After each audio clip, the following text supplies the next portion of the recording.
Shri Krishna Chaitanya Prabhu Nityananda Shastra Hare Krishna Hare Krishna Krishna Namare Hare Krishna Hare Krishna Krishna Namare Hare Krishna Hare Krishna Krishna Namare Hare Krishna Hare Krishna Krishna Namare Hare Krishna Hare Krishna Krishna Krishna Namare Hare Krishna Hare Krishna Krishna Namare Hare Krishna Hare Krishna Krishna Namare Hare Krishna Hare Krishna Krishna Namare Hare Krishna Hare Krishna Krishna Krishna Namare Hare Krishna Hare Krishna Krishna Krishna Namare Hare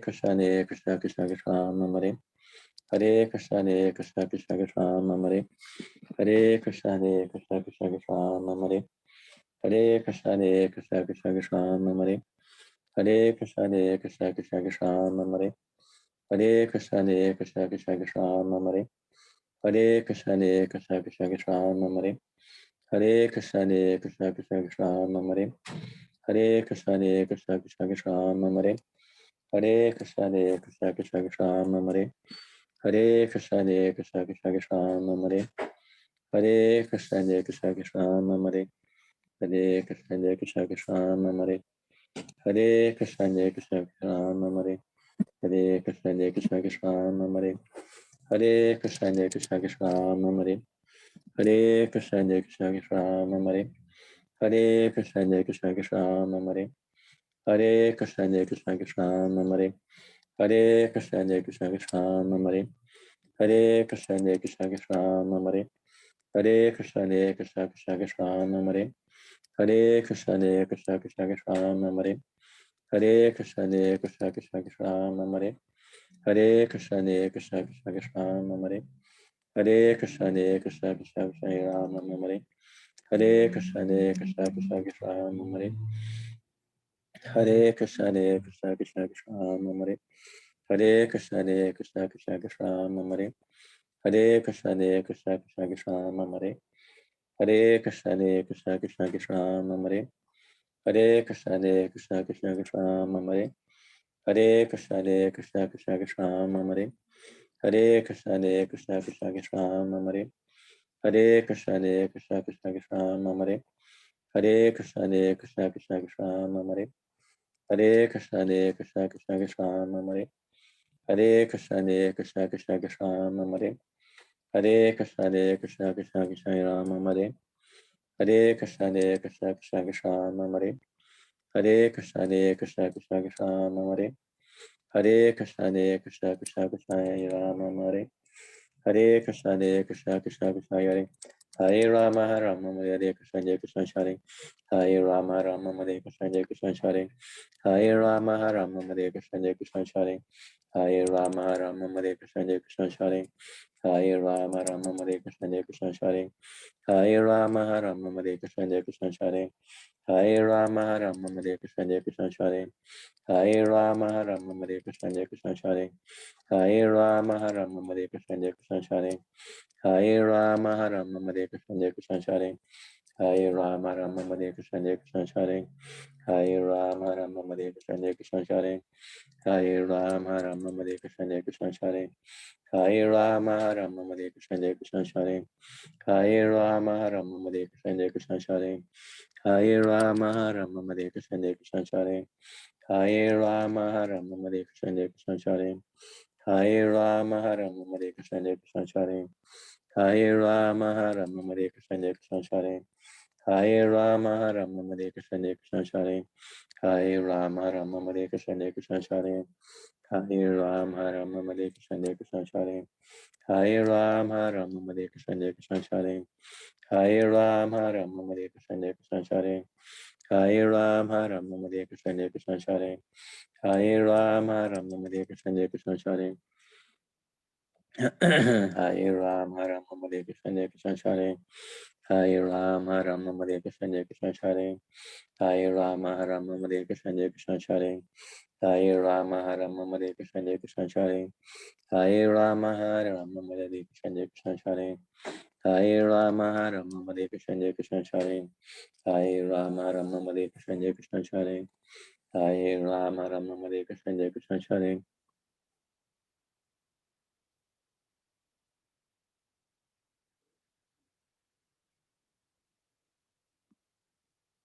Hare Rama, Rama Hare Krishna, Hare Krishna Hare.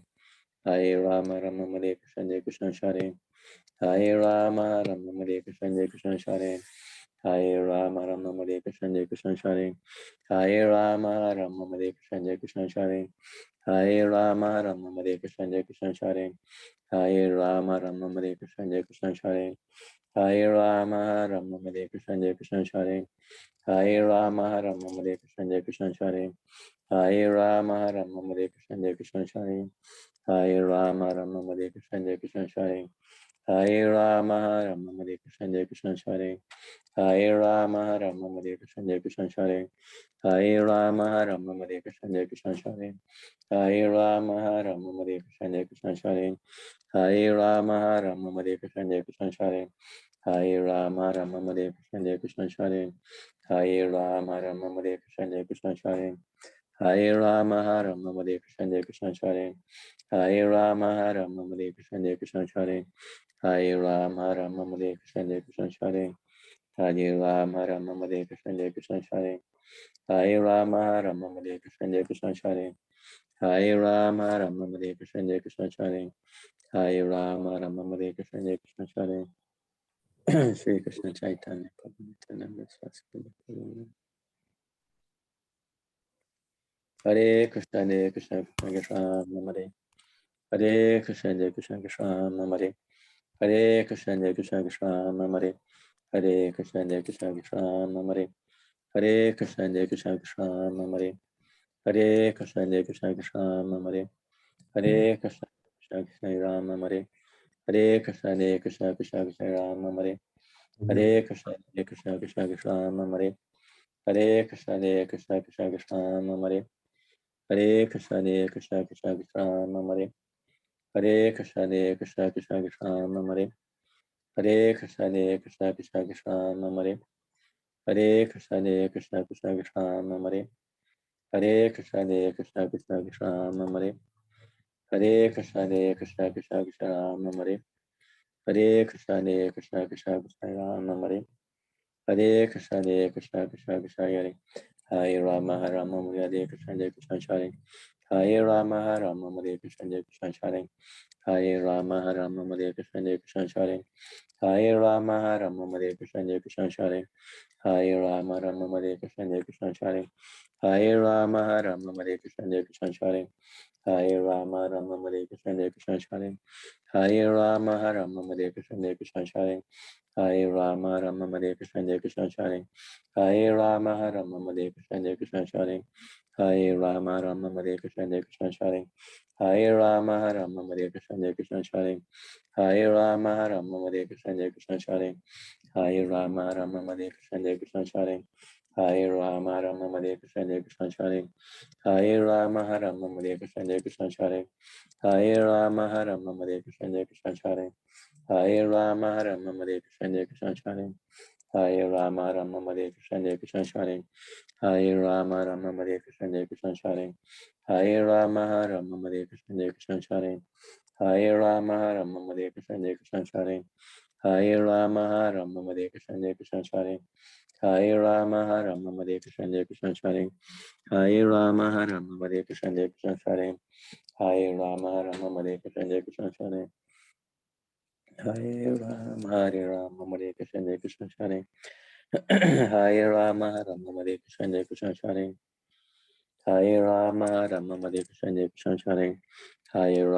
Rama Hare Krishna, Hare Krishna Hare Hare Rama, Rama Hare Krishna, Hare Krishna Hare Hare Rama, Rama Hare Krishna, Hare Krishna Hare Hare Rama, Rama Hare Krishna, Hare Krishna Hare Hare Rama, Rama Hare Krishna, Hare Krishna Hare Hare Rama, Rama Hare Krishna, Hare Krishna Hare Hare Rama, Rama Hare Krishna, Hare Krishna Hare Hare Rama, Rama Hare Krishna, Hare Krishna Hare Hare Rama, Rama Hare Krishna, Hare Krishna Hare Hare Rama, Rama Hare Krishna, Hare Krishna Hare Hare Rama, Rama Hare Krishna, Hare Krishna Hare Hare Rama, Rama Hare Krishna, Hare Krishna Hare Hare Rama, Rama Hare Krishna, Hare Krishna Hare Hare Rama, Rama Hare Krishna, Hare Krishna Hare Hare Rama, Rama Hare Krishna, Hare Krishna Hare Hare Rama, Rama Hare Krishna, Hare Krishna Hare Hare Rama, Rama Hare Krishna, Hare Krishna Hare Hare Rama, Hare Krishna, Hare Hare Rama, Hare Krishna, Hare Hare Rama, Hare Krishna,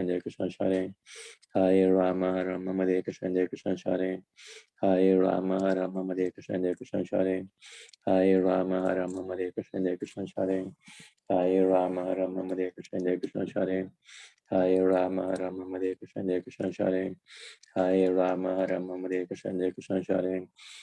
Rama, Hare Krishna, Hare Hare Rama, Hare Krishna, Hare Hare Rama, Hare Krishna, Hare Hare Rama, Hare Krishna, Hare.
Hindi Bharat की राष्ट्रभाषा है। हिंदी भारत की राष्ट्रभाषा है। गंगा और यमुना भारत में बड़ी नदियां हैं। उत्तर प्रदेश, महाराष्ट्र, राजस्थान भारत में अंत है। हमारा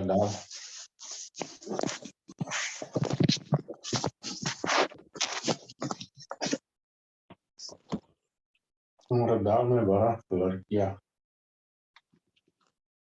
और 3 लड़का है। हमारा दाल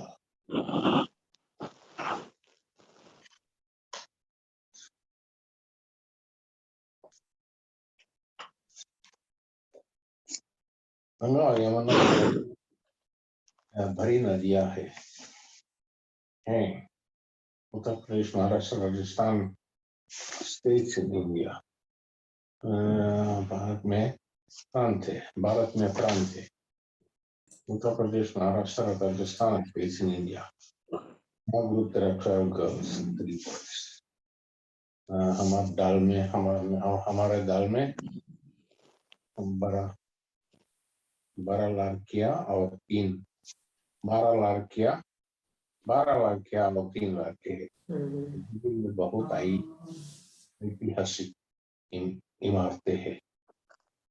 दिल्ली में बहुत ऐतिहासिक इमारतें हैं। उदाहरण के लिए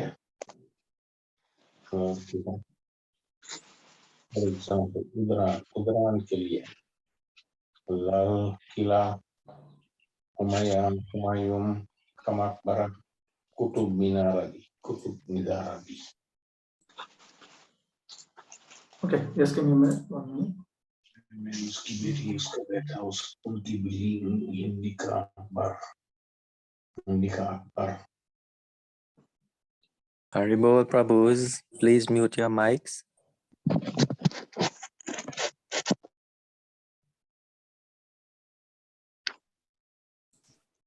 Oh, I can't share my screen.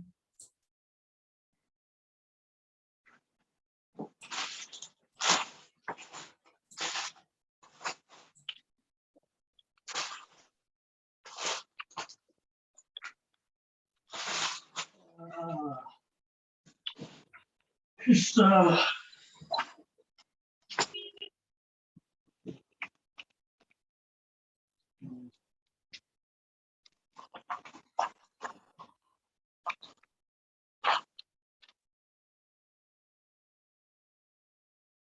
What is there? Some problem up here. I'm not able to share my screen. Where is...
Haribol?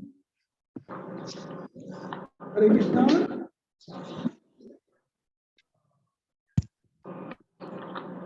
What's that?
Okay.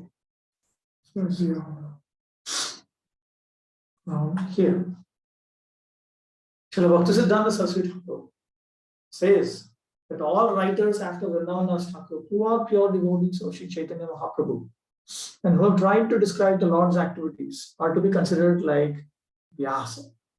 Vrindavan Thakur is the original Vyasadeva in describing Chaitanya Leela, and all others who follow in his footsteps by describing Sri Chaitanya Mahaprabhu's pastimes are also to be called Vyasadeva. The bona fide spiritual master is called Vyasa because he is a representative of Vyasa.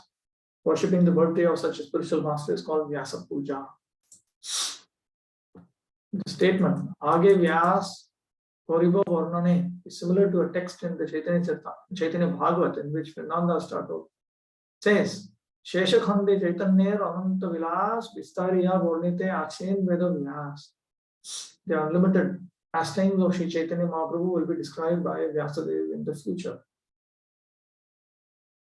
Srila Bhaktisiddhanta Saraswati Thakur says that these statements indicate that in the future, other representatives of Vyasadeva will elaborately describe Lord Chaitanya's pastimes. The purport is that any pure devotee in the discrete succession who describes the pastimes of Sri Chaitanya Mahaprabhu is confirmed to be a representative of Vyasadeva. Concluding words. We have now finished the English translation of Sri Krishna's Kaviraj Goswami Sri Chaitanya Charitamrita. In accordance with the authorized order of His Divine Grace, Bhaktisiddhanta Saraswati Thakur Goswami Maharaj, my beloved eternal spiritual master, guide and friend.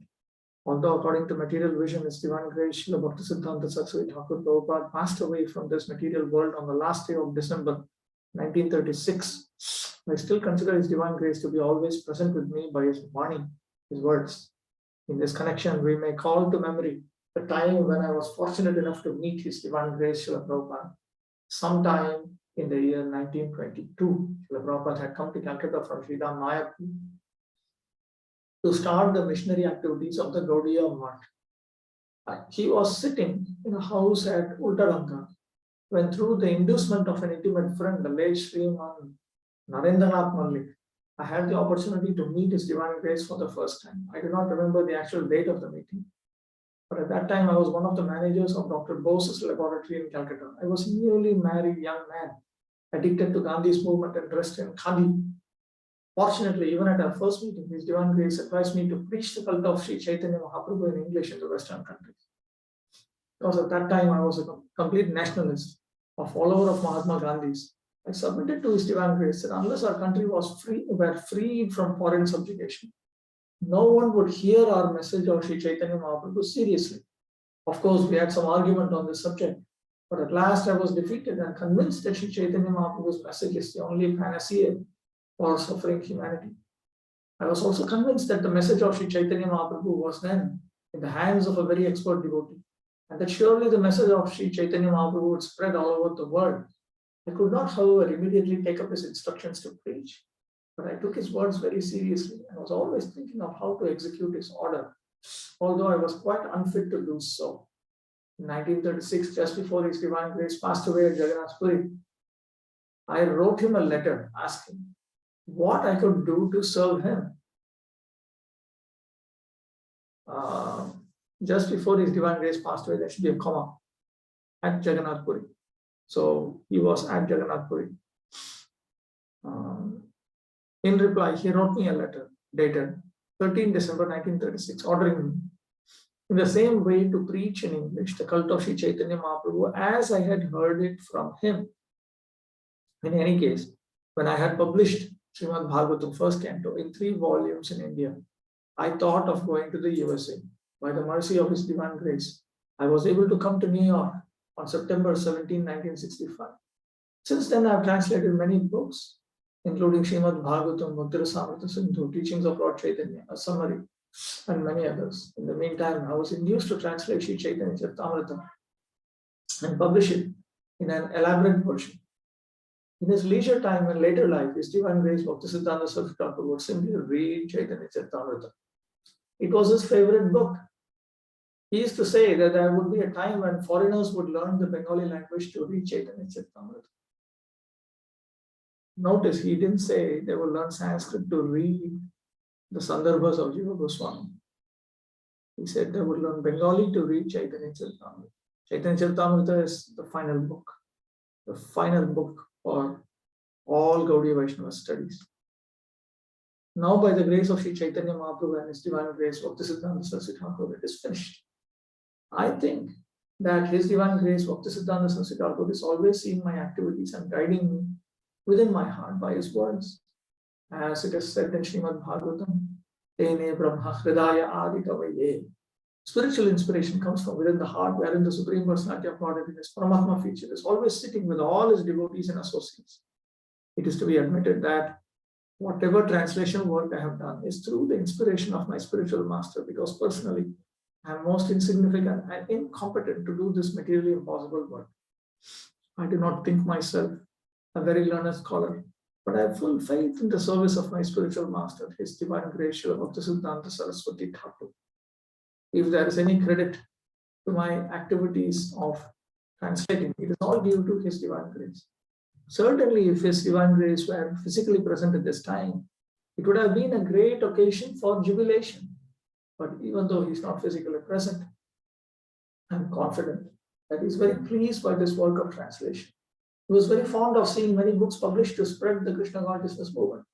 Therefore, our society, the International Society for Krishna Consciousness, has formed to execute the order of Sri Chaitanya Mahaprabhu and His Divine Grace, Srila Bhaktisiddhanta Saraswati. Now, amongst Prabhupada's God brothers, there was a common understanding. And in one of the poems of Prabhupada also, this understanding comes out, that Bhaktivinoda Thakur, he was similar to Advaita Acharya, in that Advaita Acharya brought Lord Chaitanya Mahaprabhu. Just a minute. Yes. The third class I have.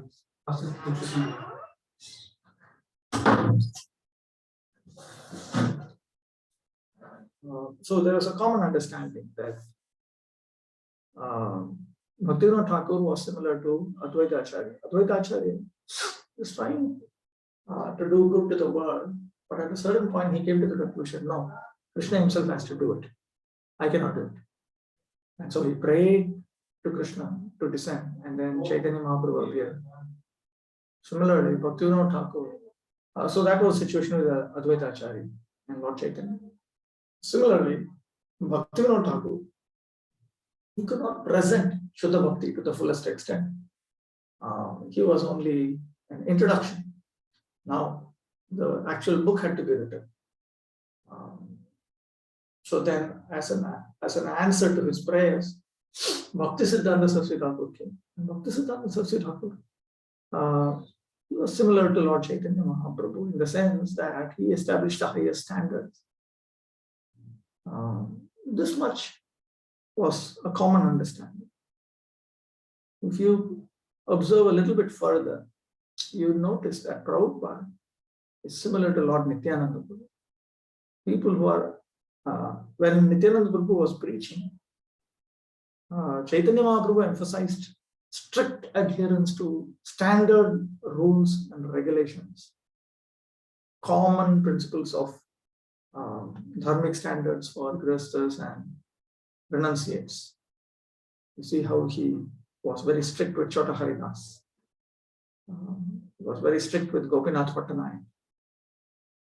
Nityananda Prabhu's method of preaching was quite different. He takes Chaitanya Mahaprabhu's teachings as being axiomatically true, and he just directly tells people the simple teachings of Chaitanya Mahaprabhu and directly inspires them in so many different ways and brings them to Krishna consciousness. Here, with between Prabhupada and Bhaktisiddhanta Saraswati Thakur also we see the same thing. Bhaktisiddhanta Saraswati Thakur never compromise on certain things. And Prabhupada is always thinking about how to make the unqualified qualified. Just as Nityananda Prabhu tried always to make the unqualified sufficiently qualified to come up to the standard of Chaitanya Mahaprabhu. Notice in many, many places he talks about Bhaktisiddhanta Saraswati Thakur, even in the Nectar of Devotion. I think it may appear here, I'll bring it up when it comes there.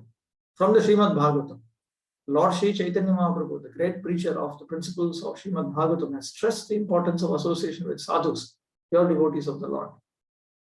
He said that even by a moment's association with a pure devotee, one can achieve all perfection. We are not ashamed to admit that this fact was experienced in our practical life. Were we not favored by His Divine Grace, Srimad Bhaktisiddhanta Saraswati Goswami Maharaj, by our first meeting for a few minutes only, it would have been impossible for us to accept this mighty task of describing Srimad Bhagavatam in English.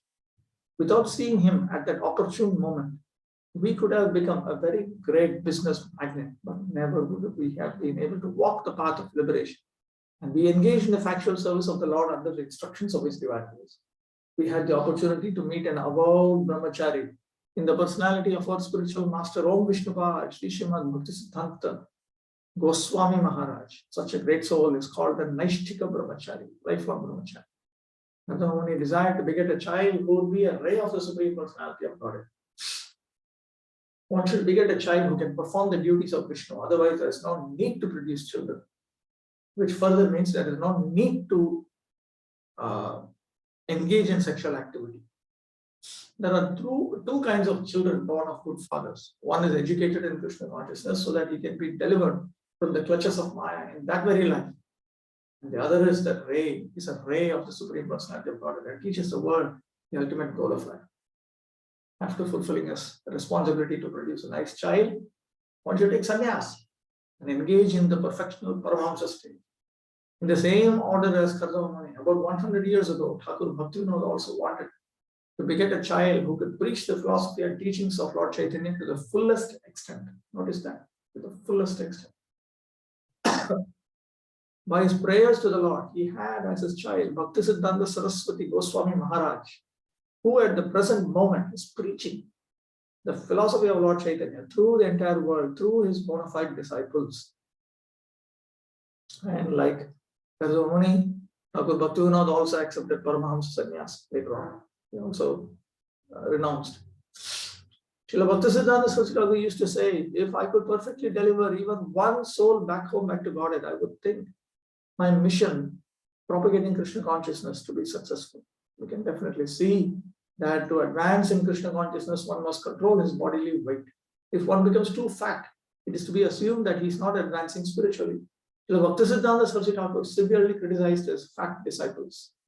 This marrying disciples may be astonishing to persons who are not very interested in establishing Daivavarnashrama, the transcendental system of 4 social orders and 4 spiritual orders.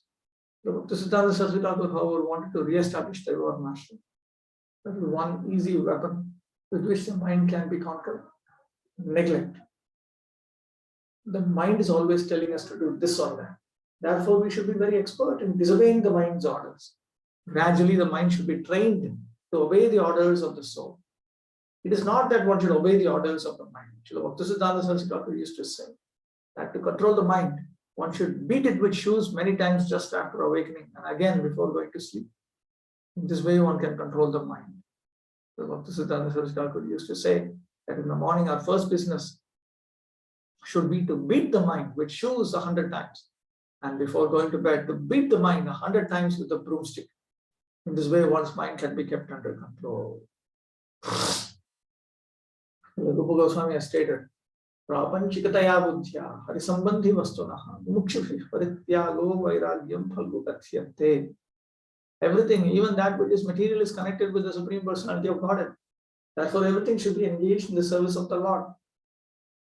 Bhaktisiddhanta Saraswati Thakur translates this verse as follows.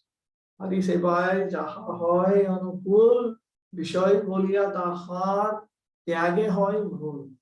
One should not give up anything connected with the Supreme Personality of Godhead, thinking it material or enjoyable for the material senses. Jiva Goswami says that although Sankirtan is sufficient for the perfection of life, the archan or worship of the deity in the temple must continue in order that the devotees may stay clean and pure. Srila Bhaktisiddhanta Saraswati Thakur therefore recommended that one follow both processes simultaneously. We strictly follow his principle of performing deity worship and Sankirtan along parallel lines. This we should continue. Srila Bhaktisiddhanta Saraswati Thakur did not like to see his disciples become very fat in the course of time. he would become very anxious upon seeing his fat disciples become bhogis or enjoyers of their senses. Learned authorities in devotional life consequently advise that one not endeavor to increase the number of temples and mathas. Such activities can be, helping mistake, undertaken only by devotees experienced in propagating the Krishna consciousness movement. In other words, there are rules for the inexperienced and there are allowances for the experienced. All the acharyas in South India, especially Srila Ramanuja Acharya, constructed many big temples. And in North India, all the Goswamis of Vrindavan constructed large temples. Srila Bhaktisiddhanta Saraswati Thakur also constructed large centers known as Gaudiya Maths. Therefore, temple construction is not bad, provided proper care is taken for the propagation of Krishna consciousness. In this age, Srila Bhaktisiddhanta Saraswati Thakur introduced the sacred thread ceremony for his Vaishnava disciples with the idea that people should understand that when one becomes a Vaishnava, he has already acquired the qualifications of a Brahmana. Okay, here is from Nectar of Devotion. In the Middle Ages, after the disappearance of Lord Chaitanya's great associate, Lord Nityananda, a class of priestly persons claimed to be the descendants of Nityananda, calling themselves the caste, the Goswami caste. They further claimed that the practice and spreading of devotion service belonged only to their particular class, which was known as Nityananda Vamsha. In this way, they exercised their artificial power for some time, until Srila Bhaktisiddhanta Saraswati Thakur, the powerful Acharya of the Gaudiya Vaishnava Sampradaya, completely smashed their idea. There was a hard struggle for some time, but it has turned out successfully. And it is now correctly and practically established that devotion service is not restricted to a particular class of men. Besides that, anyone who is engaged in devotion service is already at the status of being a high-class Brahmin. So Srila Bhaktisiddhanta Saraswati Thakur's struggle for this moment has come out successful.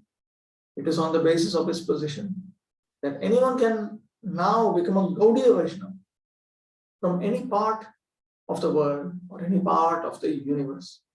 Anyone who is a pure Vaishnava is situated transcendently. And therefore, the highest qualification in the material world, namely to be in the mode of goodness, has already been achieved by such a person. Our Krishna consciousness movement in the Western world is based on the above-mentioned proposition of Srila Bhaktisiddhanta Saraswati Goswami Prabhupada, our spiritual master. On his authority, we are claiming members from all sections of the Western countries.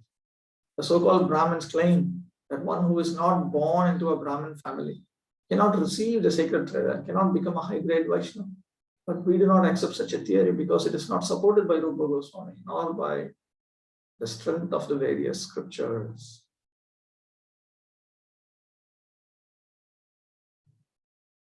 Okay, I'll read a portion of this. Srila Bhaktisiddhanta Saraswati Thakur has commented as follows upon this verse. This is Upadeshamrita 8. One who has not yet developed interest in Krishna consciousness should give up all material motives and train his mind by following the progressive regulative principles, namely chanting and remembering Krishna and his name, form, quality, pastimes, and so forth. In this way, after developing a taste for such things, one should try to live in Vrindavan and pass his time constantly remembering Krishna's name, fame, pastimes, and qualities under the direction and protection of an expert devotee. This is the sum and substance of all instruction regarding the cultivation of devotional service. And then the remaining is about how one intensifies this remembrance of the Supreme Lord. Some notes on the Gaudiya Sampradaya.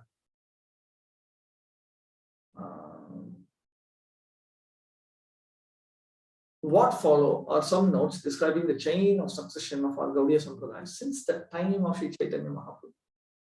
After Sri Chaitanya Mahaprabhu's disappearance in 1534, Srila Swarup Damodar Goswami disappeared almost immediately afterwards. And the 6 Goswamis of Vrindavan remained as the leaders of the Gaudiya Sampradaya in northern India. They wrote many important books establishing the philosophy taught by Sri Chaitanya Mahaprabhu on an unshakable Vedic theological basis. They elaborately researched all the scriptures, established many holy places and temples, and initiated disciples.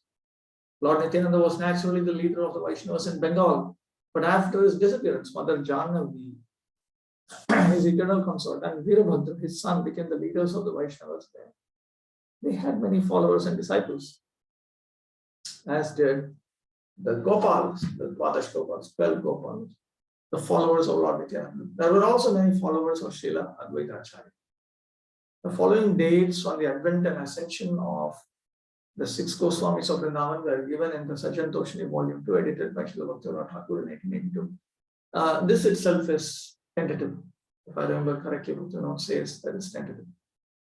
Srila Sanatana Goswami appeared in the year 1488 and disappeared in 1558. Srila Rupa Goswami appeared in 1489 and disappeared in 1564. Raghunath Das Goswami, 1495 and disappeared 1571. Gopal Bhatta Goswami, 1503 AD, disappeared in 1578. Raghunath Bhatta Goswami appeared in 1505 AD and disappeared in 1579 AD. The Jiva Goswami appeared in 1513 AD and disappeared in 1598 AD. Lord Chaitanya, February 18, 1486 AD. He remained on the earth for 48 years, which would mean he disappeared approximately in 1534. All of the Goswamis remained for some time after that. Sanatana was the first to ascend 24 years later in 1558, followed 6 years later by Rupa Goswami, followed 7 years after that by Raghunath Das Goswami, followed 7 years after that by Gopal Bhatta Goswami, followed 1 year after that by Raghunath Bhatta Goswami. It is mentioned that the brother of Rupa Sanatana Goswami is Anupam, the father of Srila Jiva Goswami, disappeared in 1436 Shakabda, which means that Srila Jiva Goswami is only several years old. At the most, when he became orphaned.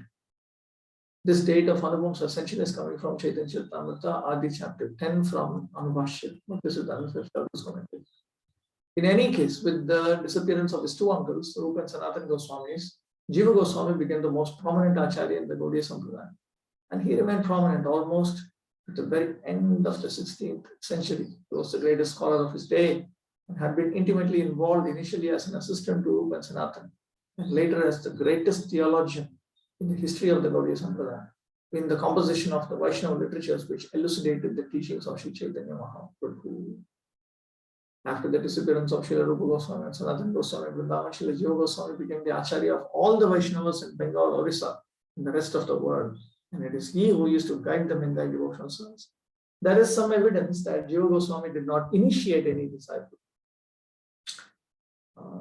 This itself is evident, that the evidence seems to be quite clear also. But nevertheless, he was the supreme authority, he was the Acharya, he was right at the top, very top, higher than the Gurus, in fact. He also mentions when Jiva Goswami was still present, Srila Krishnadas Kaviraj Goswami compiled his famous Chaitanya Charitamrita. Later, Srila Jiva Goswami inspired Srinivas Acharya, Narottam Das Thakur, and Dukhi Krishnadas, Shyamananda to preach Krishna consciousness in Bengal. Jiva Goswami was informed that all the manuscripts that were collected from Vrindavan and sent to Bengal for preaching purposes were plundered near Vishnupur in Bengal, but later he received information that the books had been recovered. This section of the Chaitanya Charitamrita also mentions Jiva Goswami's dealings with the exalted disciple of Srinivas named Ramachandra, who he gave the name Ramachandra Kaviraj. He was a great poet. And his touring of Vrindavan with Mother Jannavi Devi, also called Jannava Devi, the eternal consort of Lord Nityananda. In the Bhakti Ratnakar, it is mentioned that Srinivas Acharya became the greatest preacher of that time. It was he who recovered the stolen literatures of the Goswamis from the king of Vishnupur, Virhambe, who was the thief of that splendid treasure. Srinivas softened the king's heart by his preaching and made him a disciple. After the books had been stolen, Shyamananda had left to preach in Orissa, and Narottam had gone to Bengal. Ultimately, Srinivas preached very widely in Bengal and Orissa, having secured the assistance of many prominent persons. The literatures of the Goswamis were copied by great devotees in Bengal and Orissa, and Srinivas Acharya held mass Sankirtan rallies amongst the common people. This preaching and distribution of the writings of the Goswamis and Krishnadas Kavirajas Chaitanya Charitamrita did much to unify the Vaishnava community which I had heretofore not seen the writings of the 6 Goswamis and Krishna's Kaviraj Goswami. Chaitanya Mahaprabhu had specifically blessed Srinivas Acharya even before his birth to be a great preacher of Krishna consciousness, of God consciousness. Srinivas often preached with Shyamananda, and his most famous disciple was Ramachandra Kaviraj, the intimate friend of Narottam. All kingdoms in Bengal and Orissa became Krishna conscious by the combined efforts of these great devotees. Narottam also preached widely in Bengal, composed many devotional songs, and Narottam's famous disciples became Ganganarayan Chakravarti and Ramakrishna Bhattacharya. And others also preached in Manipur, which became a Vaishnava kingdom. Srimati Janavi Devi was the prominent personality in Bengal, and she and her son Veerbhadra preached widely there. Narottam also preached in Orissa with Shyamananda. There was little party spirit amongst their disciples, and the preaching was very successful. In fact, my Guru Maharaj, Jayapataka Swami Maharaj, he used to refer to this, the united preaching of Narottam Das Thakur, Shyamananda Prabhu, Srinivas Acharya, as well as the disciples, all preaching in unison. That itself is proof that you can function in a multi-guru society, and a society in which the various gurus and the disciples of these various gurus are all intermixed together. In fact, in Mayapur, we had, at least 10 years back, we had disciples of about 55 gurus. And I myself grew up when I was in the Gurukul. My close friends were, one was a disciple of Tamal Krishna Maharaj, another was a disciple of Bhakti Charu Maharaj. And when we were doing youth preaching in West Bengal, we had Tamal Krishna Maharaj disciples, we had Bhakti Charu Maharaj disciple, we had Subhag Maharaj disciple. We had other gurus disciples also. We were all together. And Jayapataka Maharaj is very happy with that. Very happy just to see that we had photos of our spiritual masters on the altar. He was very happy. He said that, yes, this is proof that you can function in unison. In unison. Narottam's father, Raja Krishnananda, was the powerful king of Kheturi in Bengal. Kheturi. That's an important name in Gaudiya Vaishnava history. After his death, as well as the death of the king's brother Purushottam, Narottam's cousin named Santosh Datta took up the management of the kingdom. He took Diksha from Narottam and wanted to build a beautiful temple for Narottam and Sri Chaitanya Mahaprabhu's pleasure. The temple was to have a large prasadam hall, individual residences for devotees, a kirtan hall, a guest house, and flowering gardens. He wanted to have a deity installation as grand as a Rajasuya Yajna and invite all the devotees for that occasion. Invitations went out all over India to all of the surviving associates of Sri Chaitanya Mahaprabhu, as well as all kings, zamindars, poets, pandits, and devotees. Immense kirtan, incredible feasting, and the installation were held. 6 deities were installed. Mother Janavi was the principal guest of honor. Narottam began to lead kirtan. At the time, Sri Chaitanya Mahaprabhu and all of his associates manifested, and the whole place was a scene of indescribable ecstasy from the spiritual world. Here was the practical exhibition of a unified, organized preaching movement with disciples of many gurus holding big festivals, deity installations, cooperative preaching activities, and temple compounds laid out in the same way that Srila Bhaktisiddhanta Saraswati Thakur and Srila Prabhupada later designed. Guest houses, prasadam halls, etc. In this way, preaching went on from the disciples of Narottam Das well into the 17th century.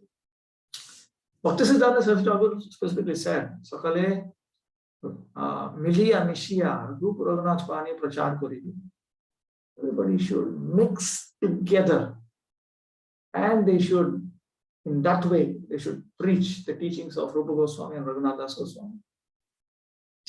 And Prabhupada also did not want any personality-based camps, specifically with members of one camp thinking that this person is the pure devotee, the others are all impure devotees in ISKCON. And this kind of crap Prabhupada really didn't tolerate. It requires some maturity. One of the followers of Narottam was Sri Yuta Krishna Charan Chakravarti.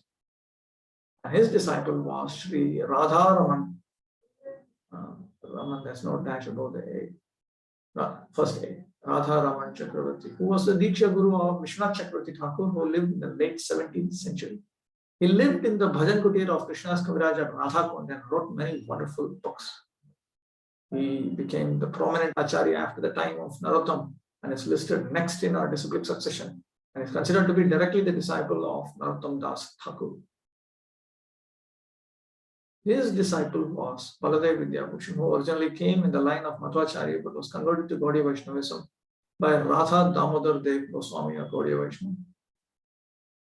Baladev Vidyabhushan became Radha Damodar Dev Goswami's disciple and studied Jiva Goswami Shak Sandarbha under his direction. But later Baladev Vidyabhushan met Vishwanath Chakravarti Thakur, the head of the Gaudiya Vaishnava community, and he became Vishwanath Chakravarti Thakur's ardent follower.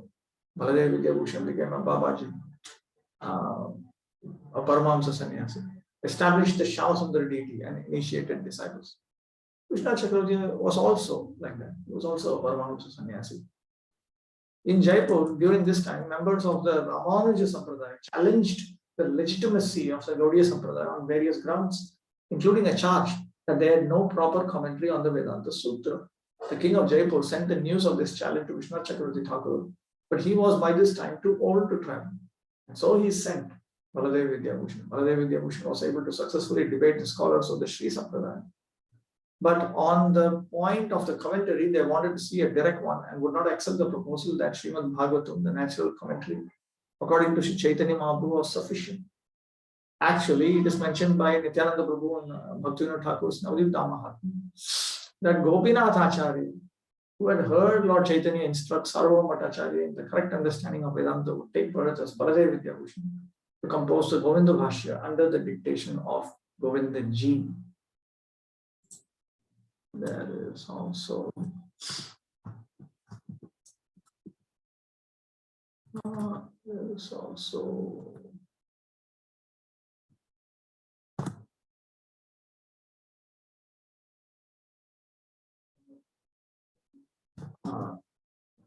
some more information about Gopinath Acharya.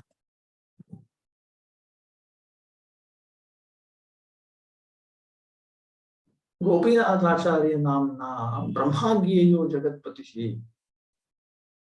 Gopinath Acharya should be understood to be an incarnation of Brahma, the teacher of the universe. So that, I think, helps us understand many things. Govindaji appeared in a dream to Baladev Vidyabhushan and told him not to worry, that he would dictate the proper commentary to him. Actually appeared 3 times. That is noted in the literature. So Govinda Bhashya was written in a short time and presented in the assembly of the king and representatives of the Sri Sampradaya in Jaipur. They were dumbstruck by this exposition and offered to become Baladev Vidyabhushan's disciples. He refused, however, out of his sincere humility. In the pages of the Govinda Bhashya, he authenticated the Gaudiya Sampradaya's connection with the line of Madhvacharya, coming through Lakshmipati Tirtha, Madhavendra Puri and Ishwara Puri. Soon after this victorious presentation by Baladev Vidyabhushan on behalf of Govindaji, the life and soul of Rupa Goswami, Vishwanath Chakravarti Thakur disappeared after amply blessing Baladev Vidyabhushan, who then became the head of the Gaudiya Sampradaya. I am thinking of teaching a course on Vedanta Darshan, Vedanta Syamantaka, Govinda Bhashya, Vedanta Ratna, Prameya Ratnavali, and the 10 Upanishads under the Mayapur Institute. Let's see if Radha Mother permit, it will happen. The Gaudiya Vedanta Acharya, Srila Baladev Vidyabhushan's disciple, was Srila Uddhava Das Babaji, typing mistake. His disciple was Srila Madhusudan Das Babaji and his disciple was Srila Jagannath Das Babaji. The Shiksha Guru of Srila Bhaktivinoda Thakur, who Srila Bhaktivinoda referred to as the commander-in-chief of the Vaishnavas. Vaishnavas Sarvabhauma Shri Jagannathaya Te Namaha. Srila Gaur Kishore took Babaji initiation from Srila Bhagavad Das Babaji, who was the initiated disciple of Srila Jagannath Das Babaji, but Srila Gaur Kishore Das Babaji treated Srila Bhaktivinoda Thakur as his Shiksha Guru. Bhaktivinoda Thakur led the revival of the Gaudiya Sampradaya in India in the 19th century and even attempted to spread the teachings of Sri Chaitanya Mahaprabhu abroad by literary contributions. His efforts were greatly expanded by Srila Bhaktisiddhanta Saraswati Thakur in the early 20th century, who established an institution called Gaudiya Math, which spread Krishna consciousness all over India, as well as in Burma.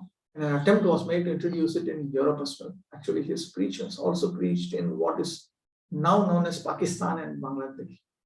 During Srila Bhaktisiddhanta Saraswati Thakur's time, there continued to be challenges to the authenticity of our line, as it was not strictly a Diksha Sampradaya.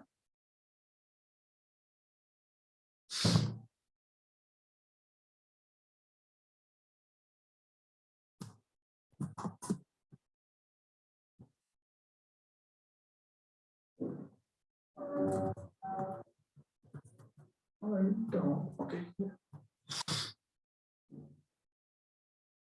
I do have this work which has been done. Here, Gaudiya Vaishnava line. Okay, I need to make some clarification. The straight line indicates Shiksha. The dotted, no, sorry, the straight line indicates Shiksha, correct. Dotted line indicates Diksha. So it is not that by Diksha we are not connected to Lord Chaitanya or his associates. You see, it all comes to the Lord's associates. We do have that. That is Diksha, but we don't. Bhaktisiddhanta Saraswati Thakur did not consider the Diksha relationship to be the primary relationship. He considered not actually just Shiksha. In the actual song, he says, in a song he enlisted the different names of these acharyas. Then he says, Ihara Paramahamsa, Gauranga Nijabhangsha. Regarding the followers of Chaitanya Mahaprabhu, in that line, he says, these are Paramahamsas. These meaning this. Let me just show it like this. Okay, here. Look. This. These are Paramahamsas. And this is actually the real Vamsha or dynasty of Lord Chaitanya Mahaprabhu. This is a Paramahamsa Parampara, it's a Siddha Parampara. Narottam Das Thakur appeared almost 100 years after Vishwanath Chakravarti, before Vishwanath Chakravarti. But they are Siddha Purushas. If you ask how is it possible for there to be a perfected connection between them, then I should point out that in the Ramanuja Sampradaya, they have traced their line to Ramanujacharya and to his spiritual master Mahapurna, his spiritual master Yamana. Then it goes up to Nathamuni. And then if you ask them how are they connected, then they say that they are connected with the Alvars.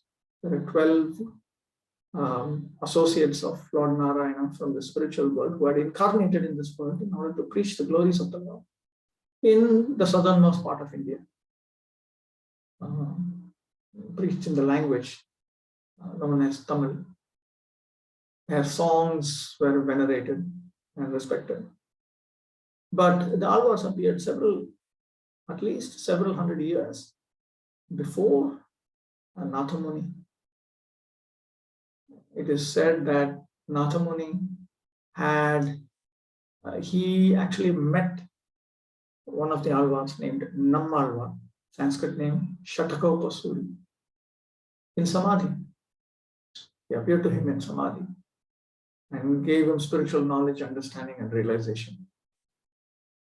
So if you can be connected with somebody who appeared, in fact, according to their tradition, Nammalvar appeared either when Krishna was already in Dwaraka or a few days after Krishna disappeared from this world. 43 days or something like that. But in any case, that is, we are talking of just at the juncture of Dwapar Yuga and Kali Yuga. So that means Ramanujacharya appeared 1,000 years before us now. Then Nathamuni appeared a couple of 100 years before that. So that means he met someone who had appeared 3,800 years before. Met him in Samadhi. And, that's how this Ramanuja line. That's their parampara. And if you look at the Madhvacharya line, Madhvacharya met Vyasadeva. Vyasadeva is not accessible to human beings, but he met Vyasadeva. Vyasadeva was accessible to human beings 5,000 years back. So Vyasadeva is meeting Vyasa and receiving the Krishna mantra from him and so on. That is as good as meeting another person who had appeared 5,000 years back. So it is a Siddha Parampara. It is not just, it is definitely not a Diksha line, we know that. But it is not just a simple Siksha line also. It's a Paramahamsa Parampara. But Srila Bhaktisiddhanta Saraswati Thakur, in relating the history of the Vishwa Vaishnava Raja Sabha, the society of the foremost devotees established by Srila Jiva Goswami, explained that the Sabha was sometimes manifested by the presence of a Mahabhagavat, and sometimes unmanifest in unfortunate times, but was always present in the Shiksha of the Mahajanas, like Srila Bhaktivinoda Thakur. Mahajanas means Paramahamsas, who revitalized it in the late 19th century. This Sabha assembly then became a revolutionary world movement in the later 20th century by the heroic efforts of His Divine Grace A.C. Bhaktivedanta Swami Prabhupada, the founder Acharya of the International Society for Krishna Consciousness.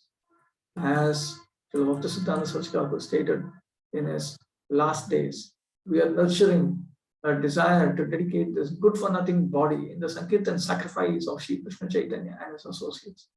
We are not at all desirous of any heroism in fruitive actions or religion, but our real condition is to be the dust at the lotus feet of Sri Rupa Prabhu, birth after birth. This is our all in all. The line of Bhaktivinoda will never be closed. Bhaktivinoder dhara kokhano ruddho hovena. The line, Bhaktivinod dhara, the line of Bhaktivinoda will never be closed. With even more enthusiasm, you should be engaged in preaching the desire of Bhaktivinoda's heart. May the flow of thought of Sri Rupa's followers stream all over the world. May we never, in any condition whatsoever, show aversion to the sacrifice of chanting the seven-tongued Sankirtan of Sri Krishna.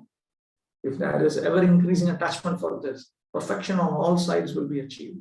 May all of you, by the earnest pursuance of Sri Rupa's followers, preach the words of Sri Rupa Raghunath in a fearless voice and with supreme enthusiasm. Therefore, the conclusion is simple. If the current of enthusiasm for preaching the Sankirtan movement in harmony with the instructions of the Mahajanas of our line is strong, then the Sampradaya is living and substantial. The proof of life and purity will be that if the current of enthusiastic chanting of the glories of the Lord continues, then purified devotees full of the ecstasy of spiritual consciousness will be produced. The tree will surely be known by its fruits. The approximate time frames are as follows. Srila Jiva Goswami, late 16th century. Srila Krishnadas Kaviraj Goswami, late 16th century.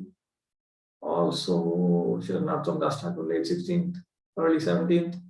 Then Krishna Charan, Radharaman, Krishna Chakravarti, Baladev Vidyabhushan, Uddhav Das Babaji, Madhusudan Das, Jagannath Das, Bhaktivinoda Gaur Kishore, Bhaktisiddhanta Saraswati, and Srila Prabhupada. Yes, sometime, and I will use that to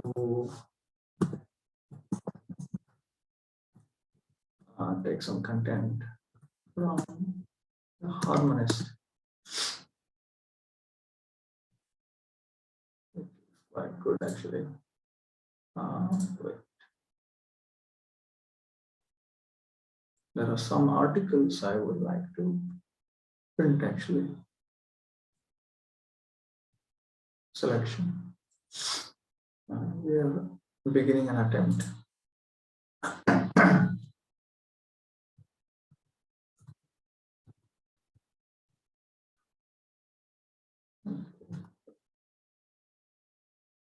So this is the first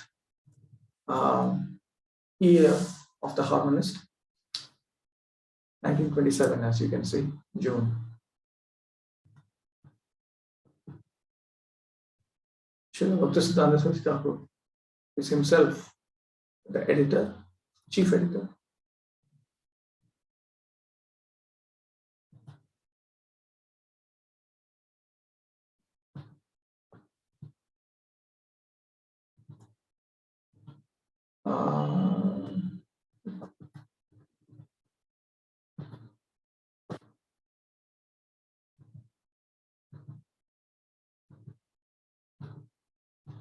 Okay, let me take this up. This is very interesting. This is good.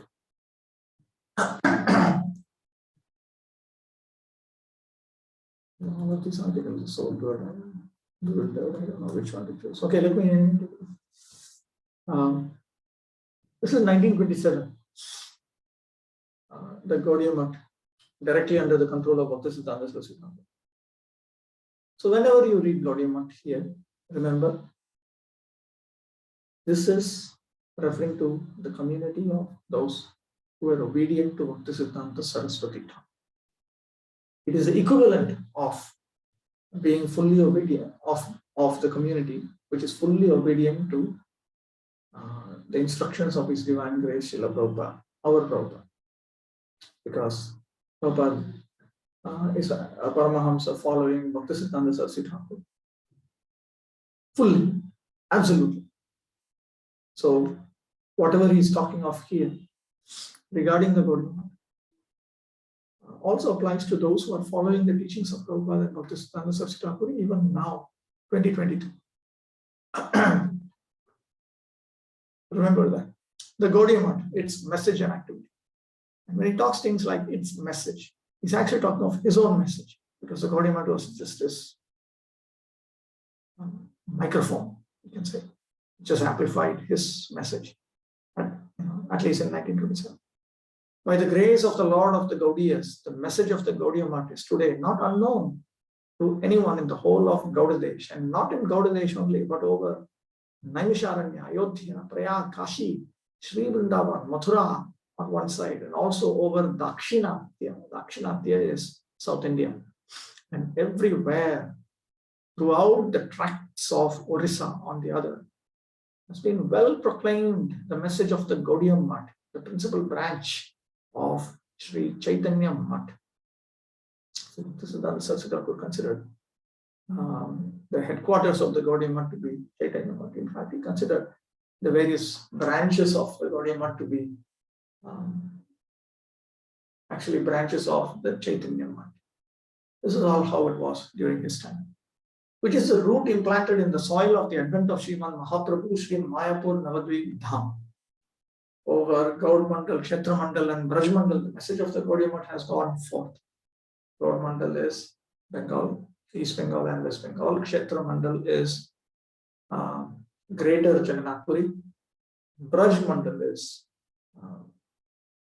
Vrindavan and the various areas in Braj. Three mandals. Gaudiya Vaishnavas prefer to live in one of these three places. The truth, Satya, is propagated in a twofold way. Positively, or by the method of direct support, and negatively, or by the method of opposition. The truth cannot be made sufficiently known by the positive method alone. Propaganda by the method of opposition, more than the presentation of the positive aspect, brings about more brilliantly in this world the appearance and glorification of the truth. What he wants to say is, it's not enough simply to say what is true. It is also important to deny that which is untruth. So there are two ways of making people understand what is the truth.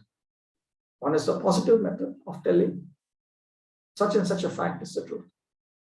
Then there is the negative method of revealing the truth by pointing out such and such is not the truth. Something else, which is not the truth. Like, for instance, you can say that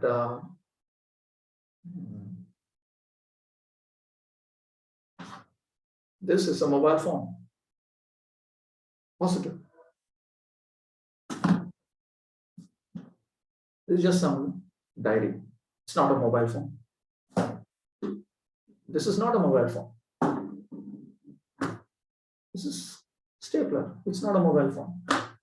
For people who are confused and who are not absolutely clear, that's how you communicate. You need to point out what is true. You also need to point out what is not the truth. In the Sati Yuga, Hiranyakashipu, more than Prahlad, by the adoption of the method of negative propaganda, proclaimed greatly the glory of Nrsimhadev. In the Treta Yuga, Ravana, more than Hanuman, proclaimed the greatness of Sri Ramachandra in Dwapara, more than the Pandava, Yadava, and other devotees. Kamsa, Jarasandha, Shishupal, and the rest as antagonists proclaimed the greatness of Sri Krishna. In the Kali Yuga, Jagai Madhai, Chankasi, Prakashananda Saraswati, the professor of Mayavad, Ramachandra Khan, the hater of Vishnu and Vaishnavas, Ramachandra Puri, and in after times the various hypocrite sects, more than the bhaktas of Gaur, have proclaimed the greatness of Gaur and Nityananda to the world by adopting the hostile method, negative method. When you obey the Supreme Lord, this is what happens. And when you don't obey the Supreme Lord, that is what happens. So, more than pointing out how the benefits of being obedient to Lord Ramachandra from the Ramayana, for instance, what happens when you don't obey Lord Ramachandra, like Ravana? That is even more clear in the Ramayana and in other literature about Ram Leela from authentic sources. So in that way, the truth is better clarified and communicated through the negative method. The truth is in all ages propagated in this way by the positive and negative methods. The true message of the Sri Gaudiya Math has spread and is spreading in the world in this manner. So the message of Bhaktisiddhanta Saraswati is that we should spread Chaitanya Mahaprabhu's teachings both by clarifying that which is correct and by clarifying what is not correct. Because only then people will have a clear understanding of Lord Chaitanya's teachings. It is not enough just to say this is right. It is in fact more important to say what is not right. Now you may think this is a very strange way of presentation. But if you look carefully, look at Upadeshamrita of Rupa Goswami itself. Right at the beginning, Rupa Goswami points out what is not compatible with Krishna consciousness. The 6 urges are not compatible with Krishna consciousness. Then what does he point out? He points out things which downgrade you. Only then he begins to talk about the positive aspects. What upgrade you? It may be asked, what does the Gaudiya Math do? Is the Gaudiya Math merely one other association like the thousands of sects that are to be found in this world? Or is the Gaudiya Math one among the other welfare societies of the world? Or is the Gaudiya Math one of the many mischievous organizations that carry on their activities in this world? What work does the Gaudiya Math do for the benefit of the world? Is the Gaudiya Math affectionate like a mother, a protector like a father, or a helper like a brother? What good does the Gaudiya Math do to the world? What well-being of society does it desire? What very inconsiderable service does it render to mankind, that the world, the civilized world, or the whole of mankind should listen to its message? Many such questions may arise in our minds. The Gaudiya Math is not an association like the thousands of sects. The Gaudiya Math is not desirous of the welfare or non-welfare of the world like other benefit or mischief-making society. Notice that. Lord Chaitanya Mahaprabhu was only interested in providing the highest benefit of the souls, not even of their minds or their bodies. So therefore, Bhaktisiddhanta Saraswati is not desirous of the welfare of the material welfare of the world, or the absence of such material welfare of the world. And the community of his followers, they are neither interested in material benefit nor are they interested in material mischief. The Gaudiya Math does not do work that is beneficial or harmful in terms of worldly enjoyments. The Gaudiya Math is neither affectionate nor cruel like a worldly mother, neither protector nor destroyer like a worldly father, neither helper nor enemy like a worldly brother. What then is this Gaudiya that the world should listen to its words? There need be no want of harmony between the Gaudiya and the whole world, as the only disharmony is caused by one little word. The Gaudiya says that harmony between itself and the whole world can be established by means of one word. That is, that the duty of all jivas consists in the exclusive service of the Adhokshaja, the transcendent. All living entities have only one responsibility, one obligation, one duty. It is to engage in Adhokshaja Bhakti. Shravanam Kirtanam Vishnu Parampārā Sevanam Archanam Vandanam Dasyam Sakhyam Atmani Vedanam. That is all, nothing else. The majority of the people of this world says that the service of the Akshaja, that is the phenomenal, is the duty of every one of the jivas. Most of the people are interested in serving that which is within the realm of their mind and senses. Akshaja. Even when this is not actually said by word of mouth, in practice it is that is always done. It is this that is always done. The Gaudiya Math says that that which is object of our activity, Sankhya, should itself be the only means, sadhana, for the attainment of the object. In the opinion of the majority of men of the world, Sankhya and sadhana are different, one from the other. The Gaudiya Math says that words like unity, universal love, etc., so long as one continues to be under the influence of the physical and mental dharma, are mere sounds like such words as Akash Kusa, aerial flower, etc. Harmony is possible only when one has obtained a firm footing in the dharma function of the soul, Jaiva Dharma, the function of the soul. Now,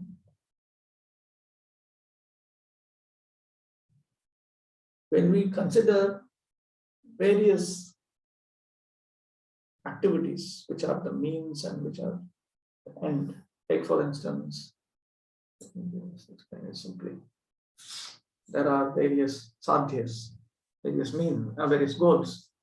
Bhagavad Prema is the highest. Moksha. Dharma referring to punya, pious credits. Artha, wealth. Kama, sensual satisfaction. These are goals. And to attain each of this, you have different processes. Indriya priti, sense enjoyment, will lead to sensual satisfaction. To follow ordinary material regulations will lead to wealth. The Vedic system of karma kanda, varnashama dharma, that will lead to pious credits which will yield wealth and sense enjoyment in the next life. If one's freedom from the cycle of birth and rebirth, liberation, then you need to engage in the activities of the jnana system. But if you want Bhagavad Prema Bhakti, then you need to engage in. This is identical. Bhakti leads to bhakti. Everywhere else, it is something else. The activities of the jnana system are different from the experience of moksha, final liberation. The activities of material dharma are different from the experience of enjoying the results of pious credits.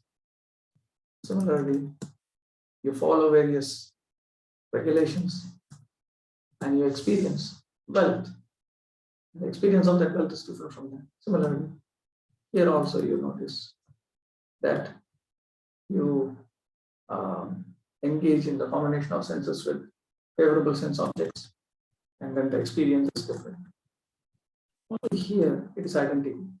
Apart from that, even apart from that, you have different admixtures. It is too complicated for me to explain in writing now. But there is something called Bhakti Mishra Karma, different from Karma Mishra Bhakti. There is something called Bhakti Mishra Jnana, different from Jnana Mishra Bhakti. There is something called Bhakti Mishra Yoga, different from Yoga Mishra Bhakti. Then apart from all of this, there is pure sadhana, exclusive sadhana bhakti. It is that exclusive sadhana bhakti which will lead to exclusive bhava bhakti, which will lead to exclusive prema bhakti. Only the flavor and purity is different in degree. But otherwise, it is bhakti, which is both the means and which is the goal. When you don't mix it with anything else, you don't mix it with adharma, you don't mix it with karma, you don't mix it with jnana, you don't mix it with yoga. Mix means you don't engage in any of these activities. Family responsibilities are all part of karma. Sinful activities are part of adharma, also called anyabhilashita. So Bhaktisiddhanta Saraswati Thakur was teaching how to engage in exclusive sadhana bhakti. He demonstrated. Vishwanath Chakravarti Thakur often writes it. But Bhaktisiddhanta Saraswati Thakur has demonstrated. He actually tells people, you stop everything, you come and join me. This is your only duty. Your only duty is to obey Srila Rupa Goswami. According to the teachings of Bhakti Rasamrita Sindhu, your only activity should be one or more of the 64 items of sadhana bhakti. That's all. That's it. Everything else, you give up everything else. You give up your material activities, you give up your material responsibilities, family life, everything, and you come and do this and this and this and only this. So he taught a process wherein the means and the goal is the same. That kind of engagement in sadhana bhakti is called Kevala sadhana bhakti. And that is like a green mango. And green mango will ripen into a yellow mango. But if you cannot come to that point, then you need to engage in a preliminary stage where some time you are giving to your material duties. And of course, you have to avoid sinful activities and offenses, collectively called adharma. You cannot touch them, you cannot engage in meat eating, intoxication, illicit gambling. And Bhaktivinoda Thakur says you cannot tell lies, you cannot be dishonest, duplicitous, you cannot be diplomatic and so on. Like that, there are many things. Adharma, no adharma, no adharma. But from that point, you have to come to the point of Kevala Sadhana Bhakti. And then it is Kevala Sadhana Bhakti, which is identical in form with Kevala Bhava Bhakti, Kevala Prema Bhakti. So in Bhakti, even in Bhakti Vinod's method, you actually start with some amount of time every day in the activities of Krishna consciousness, Bhakti. And then you increase it until most of the time is spent in that. Primarily through increasing the chanting of the Hare Krishna mantra on beads, increasing the quality and quantity of chanting. And then you come to the point where you are fully engaged in the activities of Bhakti alone, by which time you have achieved sufficient renunciation, sufficient realization. So you are no longer interested in even family life. You just want to engage in one or more of the 9 types of devotions. But that is at the end, towards the end, not at the end, towards the end. And only then it is the green mango. That is even Bhaktivinoda Thakur's process. But Bhaktisiddhanta Saraswati Thakur starts with that. He starts with that. He starts with that green mango. Directly he says, stop everything and just do this. That's all. That was a special way of preaching. He was empowered to speak like that and had effect also because of his purity. This distinction requires to be made perfectly clear. The service of the Adhokshaja means the service of the transcendental Godhead. That which helps or hinders the gratification of the body or the mind is not the service of the Adhokshaja. It is the service of the Akshaja. Akshaja, that which is within the purview of the mind and senses. Adhokshaja, he who is beyond the reach of our mind and senses. The body is pleased by the enjoyment of free air by gazing at the open sky. The troublesome mind is gratified if it is allowed to roam at will like an unbridled horse, to revel in the beauties of nature, to gather as it lists honey from the many tinted flowerage of the groves of poesy. The contrary of this is the neutralizationist point of view. The contrary of this, the neutralizationist point of view is based upon the repugnance of all gratification. The impersonalists, they think that all sense enjoyment is repugnant. Neither of these is service of the Adhokshaja. Both are service of the Akshaja. The majority of the people of the world, although they profess to be positives, fail to see, although it must be quite patent, the greatest of all the phenomena. They at any rate forget it in practice even when they appear to know. The greatest of the positivists, like Charvaka, although he could not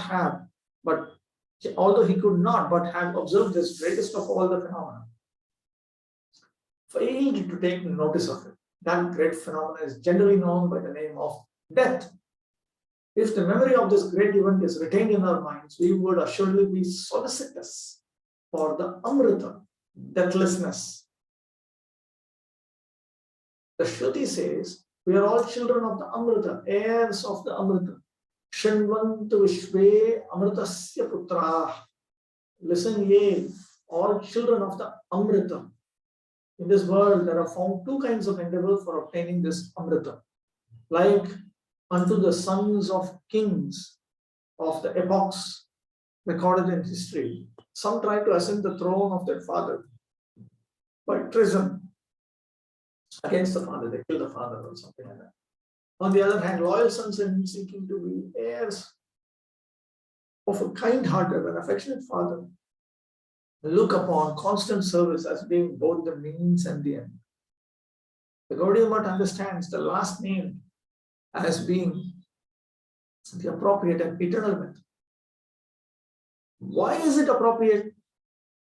Because Srimata Katha Krishna Punya Shravana Kirtana Vidyantasto Hyavadrani Vidmati Sukrit Satam. Sri Krishna, the tidings of whom whosoever listens to or sings is sanctified. The benefactor of all holy persons, appearing in the hearts of all who listen to the accounts of himself, destroys the very propensity, the evil propensities of their hearts to the very root. The seed of sin or sinful desire or ignorance, avidya, is the cause of the worldly sojourn, travel of the jiva. Why is the method eternal? Because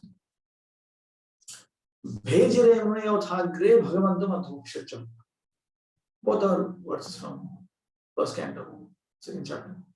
In the beginning, the Munis, sages, worship the Adhokshaja Bhagavan, the transcendental God in his plenitude, the complete, full revelation of Godhead. In this way, that type of kindness which does not give rise to manda, evil, is termed amando daya daya. Daya means mercy. Udaya means that which gives rise to. Manda means evil. Evil meaning harm. Amanda means that which is not harm, benefit. Amando daya daya means mercy, which does not give rise to any harm. Harmless mercy. What is this harmless mercy? He will explain. As for example, if a sick man is allowed to eat tamarind, or a drunkard is helped to proceed to a liquor shop, kindness is indeed shown, but in the sequel, consequence, it turns out to be productive of harm to the person who is a recipient of kindness. If the sick man is placed under medical treatment against his will and inclination, if the drunkard is protected from his evil course, amando daya daya, non-harm producing kindness is shown. It is not that whatever our dependents ask for, we should give.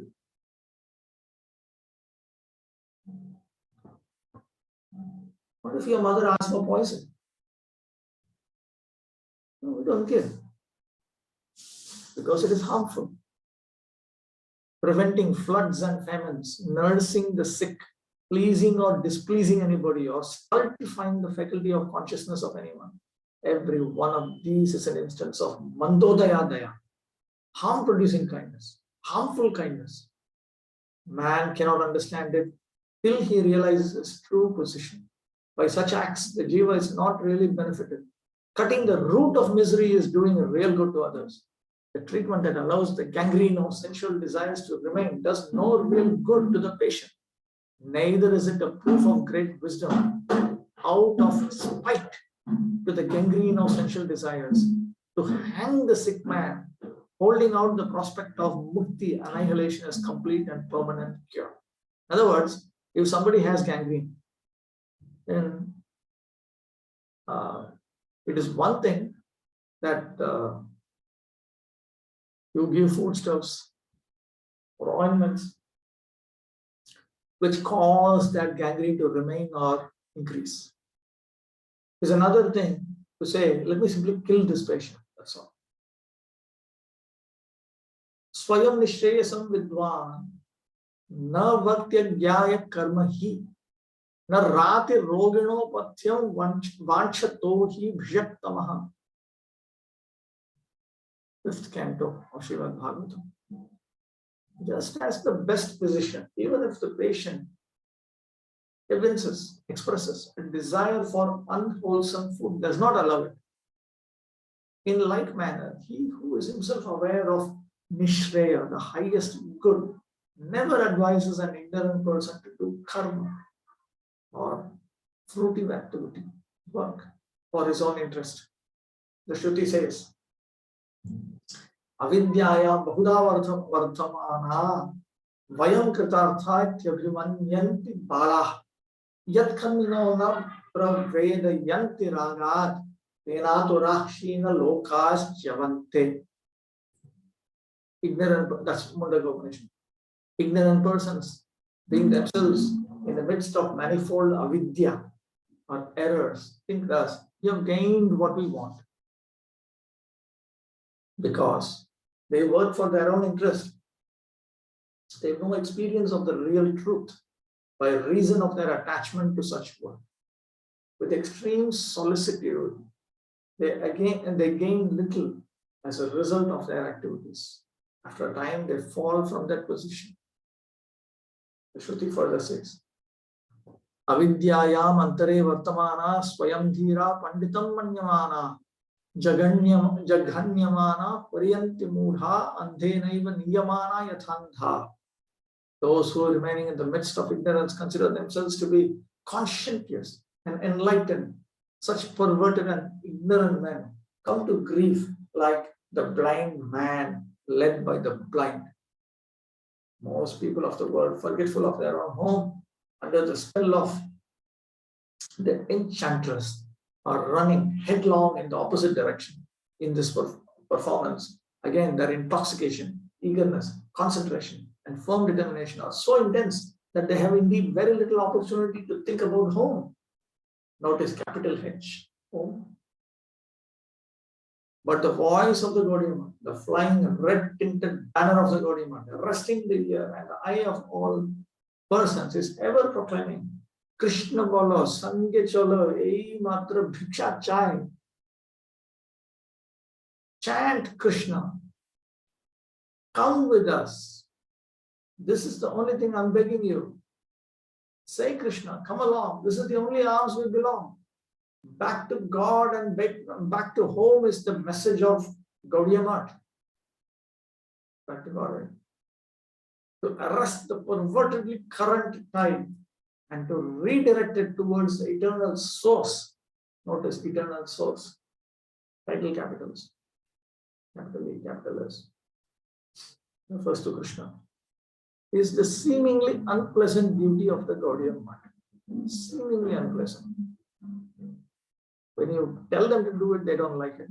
But if they accept it and they engage in intense devotional service unto Krishna's lotus feet, then they will realize.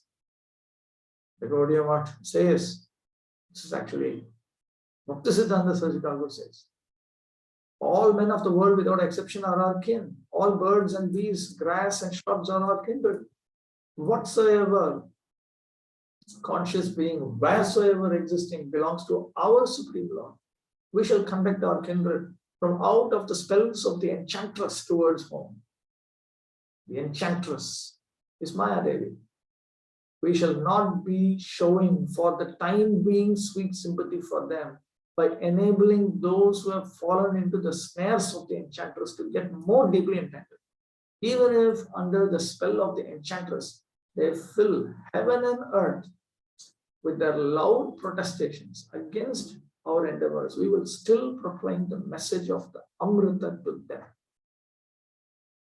So this is not a public dependent method of presenting Krishna consciousness. You practice purely and you share it with the world. Don't be disoriented by their protests.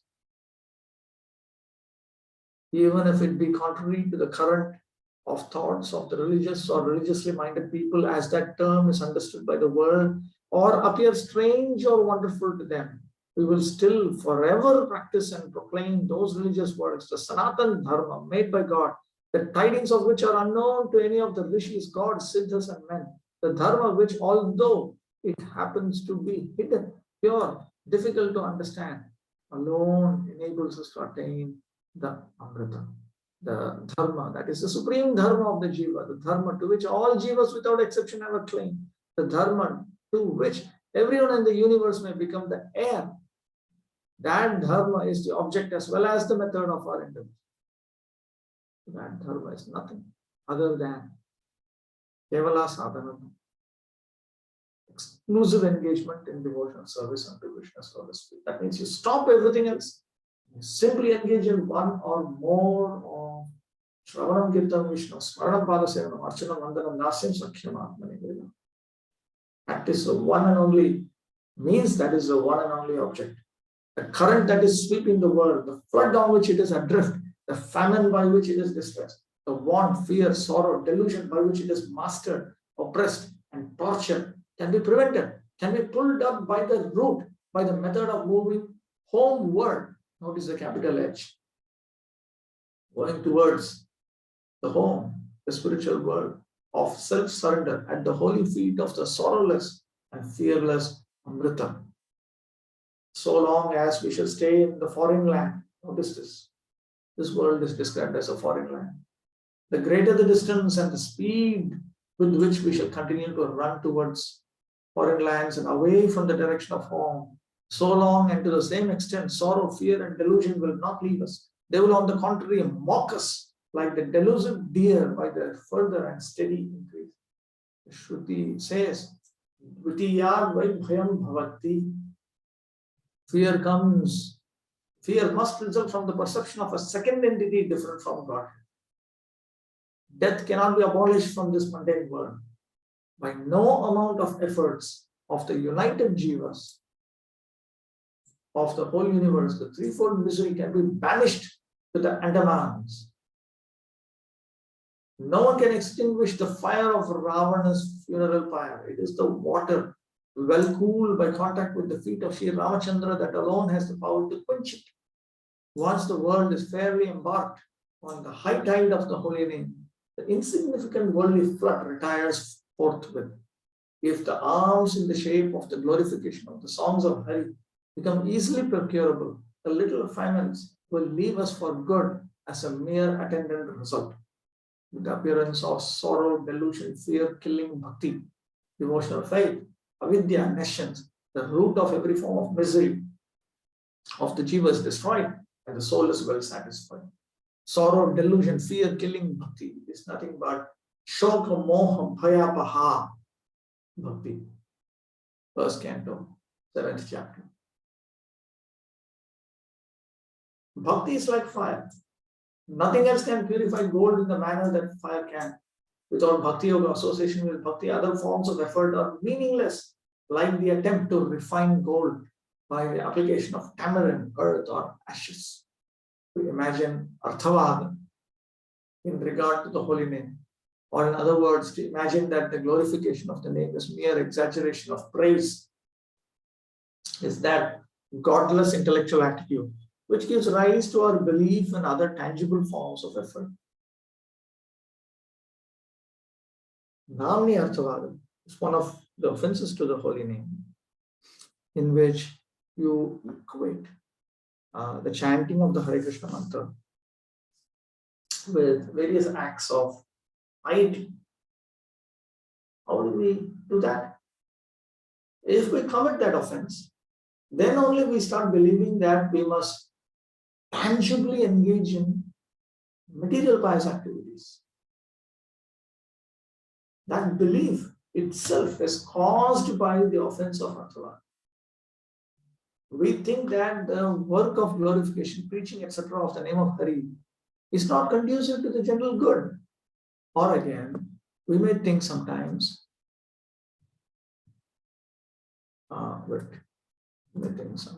that the glorification and preaching of the name is on a level with other kinds of effort. In other words, we will think that yes, we must preach the Hare Krishna mantra, but we must also do mundane pious activities.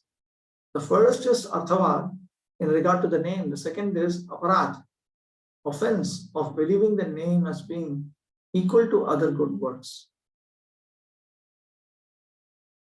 Strictly speaking, Arthavad is to project a mundane interpretation on the holy name of the Lord.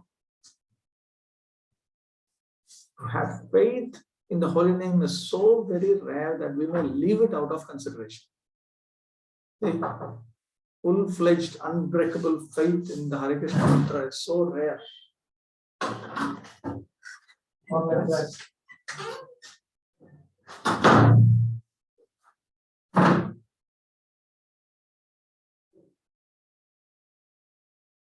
To have faith in the holy name is so very rare that we may leave it out of consideration.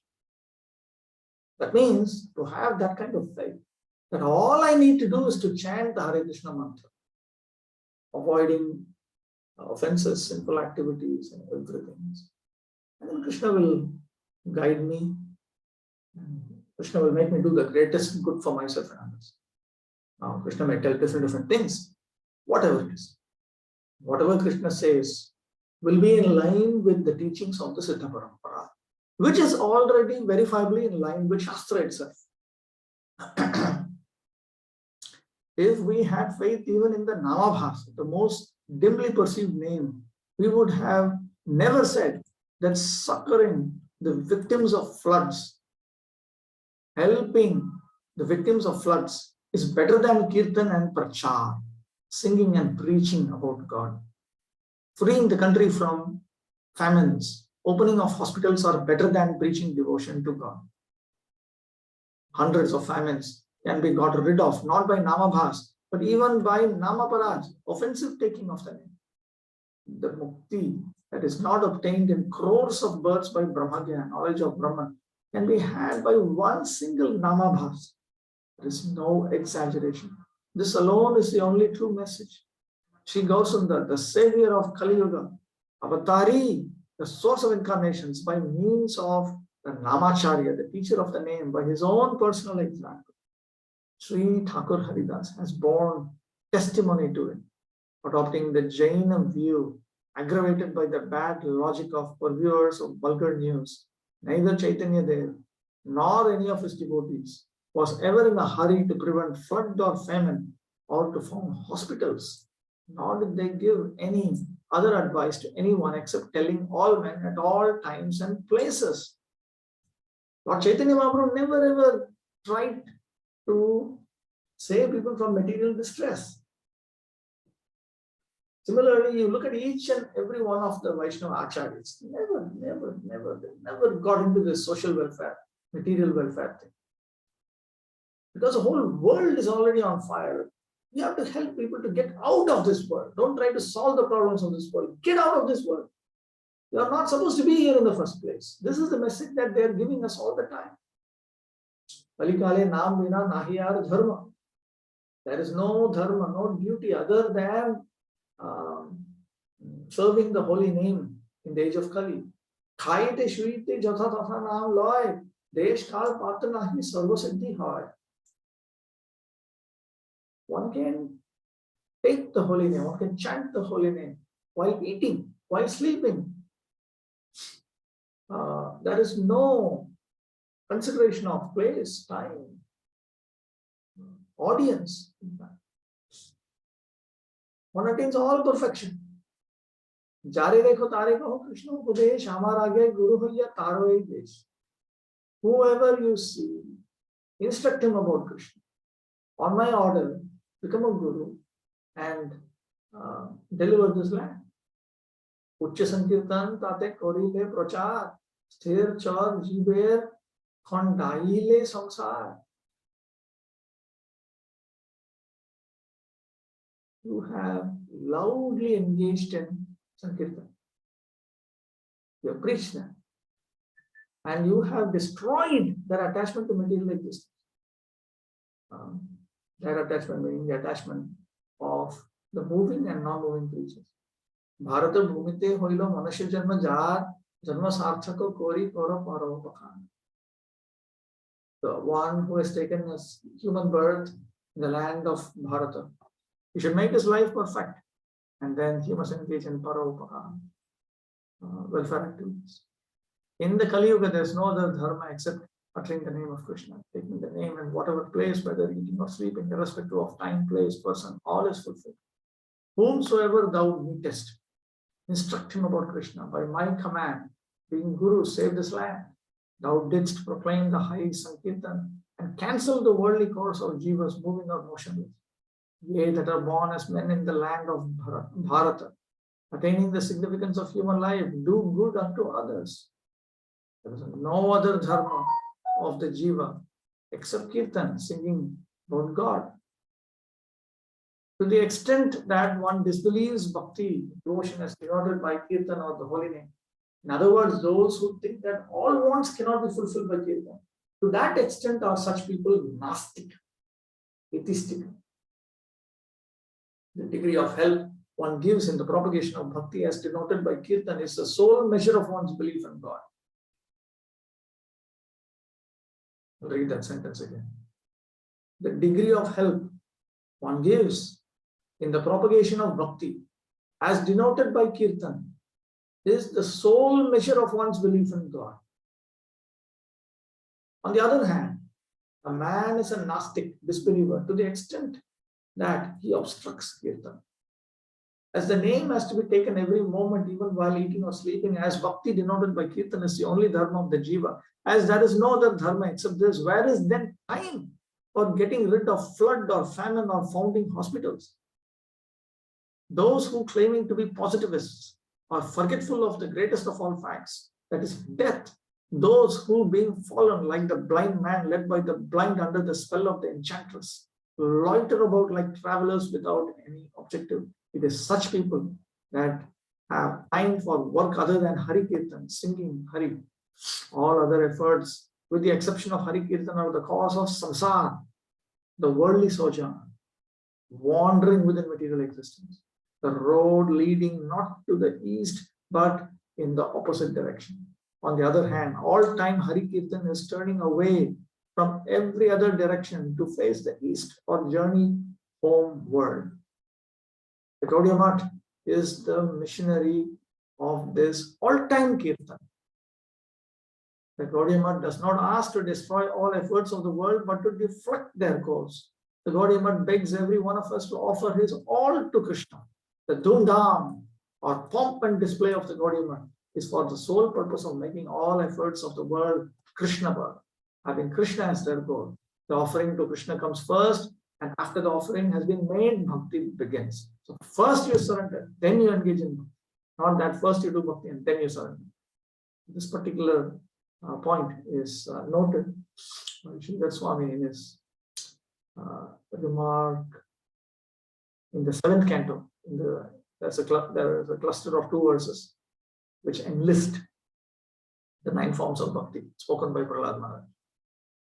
The Gaudiya Math says, make the offering to Krishna first, and after that has been done, profess to be a bhakta, devotee. The Gaudiya Math says, do not imitate the kirtankari, one who does kirtan.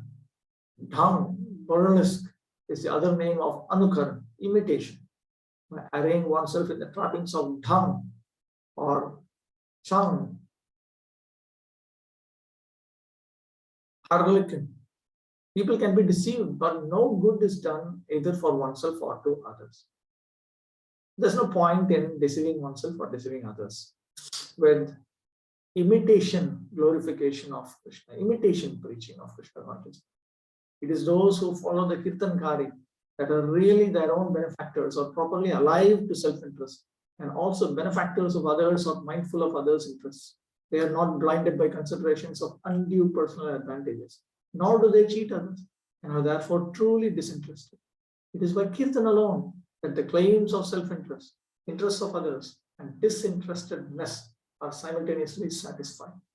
Bhog, enjoyment or mukti, freedom from misery in the shape of prevention of famines, etc., is gained by namaparat, offensively taking the name, or by namabhas, taking the dimly perceived name, that by which crores of times greater eternal good is produced, whereby the lotus of the eternal well-being of the jiva blossoms forth. That Sri Nam, holy name, the Gaudiya Math endeavors to give away freely. They are earnestly trying to give away freely Krishna himself. In this world, there are many persons who spread unwholesome doctrines after advertising their intention to give good advice. But most men are deceived by the idea that the actually pleasurable experience of the moment is the good. In Sanatan Siksha, instruction to Sanatan, Chaitanya Charitamrita, Madhya Lila. Ke ame kene more jare taputra, ihanahi jani kemone hi tohar. Who am I? Why doth the threefold misery afflict me? I do not know how good can be. In answer to the question, how can there be good? The message of the good that Gauranga, the expounder of Sanatan Dharma, traditional religion, delivered to us regarding the only means of obtaining that good, if it once reached our ears, would not have considered bhakti denoted by Kirtan as weak and other methods as strong. In other words, Chaitanya Mahaprabhu, how did he answer this question? He simply said, you must engage in Krishna Bhakti. That's all. Turning our face away from the direction in which the treasure would be easily found, we would not have hurried towards the south for the bite of wasps, towards the west for the terrors of the yaksha, the demon that guards worldly riches, towards the north for offering our lives to the fangs of the black snake. Our home is eastward. We are running with all speed away from the east towards other points of the compass. And when the people of the east call out to us to turn back, deluded by the mirage, we say, we will not listen to you. See what beautiful lakes full of the cleanest water lie yonder, lie just before our very eyes. This example you'll be able to follow if you check Lord Chaitanya Mahaprabhu's teachings to Sanatana Goswami. Talking thus and being by degrees enamored of that which only appears to our senses, we are ever moving away from home towards foreign lands. In those circumstances, the doings of the Gaudiya Math sometimes seem to us and to those who are like-minded with ourselves as being contrary to our ideas. This is likely and need not cause any surprise. But all this notwithstanding, the Gaudiya Math bearing its message with its bright flag flying, emblazoning on it the words that attract our ears and eyes, is ever saying, Nehayat karma dharmaya na viragaya kalpate na tirtha pada sevaye jivan apni mritohisa evam nranam kriya yoga sarve samskriti petavah ta evatma vinashaya kalpante kalpitah pare yatatra kriyate karma bhagavat paritoshanam jnanam yattat adhinam hi bhakti yoga samanvitam. Now these are three verses of Bhagavatam. The first verse is spoken by Devahuti to sage Kardama, third canto. It's an important verse. When we study Amnaya Sutra of Bhaktivinoda, we will understand what is the significance of this verse.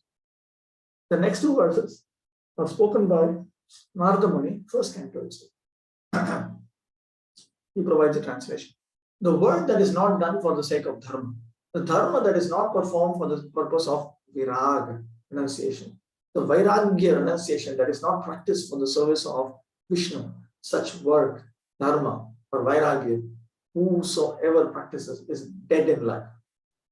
naimatic or conditional kamya karmas, fruitive words, are the cause of sansar bandhan, the bondage of the world, or yoni brahman, birth journeys. You journey, you go from one birth as an animal to birth as a human being, to birth as a demigod, and so on. But those very works, if they are done for Godhead, have the power to destroy ungodliness. The Bhagavad Jnana, divine knowledge associated with bhakti, devotion, denoted by Shravan, Kirtan, etc., listening to, singing, etc., is assuredly the unswerving fruit of work that are performed in this world for pleasing God. It is this that is the subject of the propaganda of the Sri Gaudiya Math. Sri Gaudiya Math, by its practice, proclaims that without the gratification of the senses of Godhead, by the gratification of the senses of the Jiva, no real good can accrue either to oneself or to others, by invocation of mukti, annihilation, in deprecation of the pleasures of the senses of the Jiva. God is not served. There are many hypocrite sects who counterfeit bhakti, devotion, by assuming the paraphernalia of the false devotee, but are not aware that bhakti is an impulse of the soul. Bhakti is not an impulse of the mind. Of these, some for the purpose of filling their bellies, some for fame, and some again by imitating some other purpose serve to delude the people. The Gaudiya Math says, in the name of dharma, it is not proper to practice trade. This was another very strong teaching of Bhaktisiddhanta Saraswati. Don't keep people.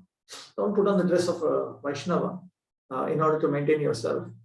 Just be honest. Take up any sinless occupation and give the money to Krishna. Profit 50%. That was Prabhupada's repeated instruction. Take care of yourself. Chant Hare Krishna, progress in Krishna consciousness, instead of putting on the show of a Vaishnava and then cheating people with engagement in sinful activities and so on. Not using Hari to serve our own pleasures, our duty is only to serve Shri Hari. Not using Hari to serve our own pleasures, our duty is only to serve Shri Hari. The Gaudiya Math says that imitating the devotee of Hari or putting on the dress of Narada, as in a theatrical performance, is far from walking after the devotee of Hari or following Narada. The delightful tune, time, cadence alone do not constitute the Hari Kirtan of the Gaudiya Math. Those are found even in the performances of the gramophone or of harlots. Chetanata, consciousness, is necessary. The fiery life is necessary. Simultaneous practice and preaching is necessary. The Gaudiya Math says that he who does not possess a pure character is not fit even to be styled man, not to speak of being regarded as religious, dharmic. The Gaudiya Math keeps at a distance from the 5 kalisthanas, abodes of quarrel. The kalisthanas, according to a text of the Bhagavata, are the following: dissipating games such as cards, dice, etc. Trade, or the profession of a trader in the name of dharma. It all comes under gambling. Indulgence in luxuries such as betel, tobacco, wines, etc. Intoxication. Improper association with women or unusual addiction to one's own wife. Illicit relationship. Animal slaughter. Not to proclaim the truth to people, but to deceive them by untruth. Not to preach Harikatha, the word of God, to Jiva, instead of Harikatha, to give other kinds of advice.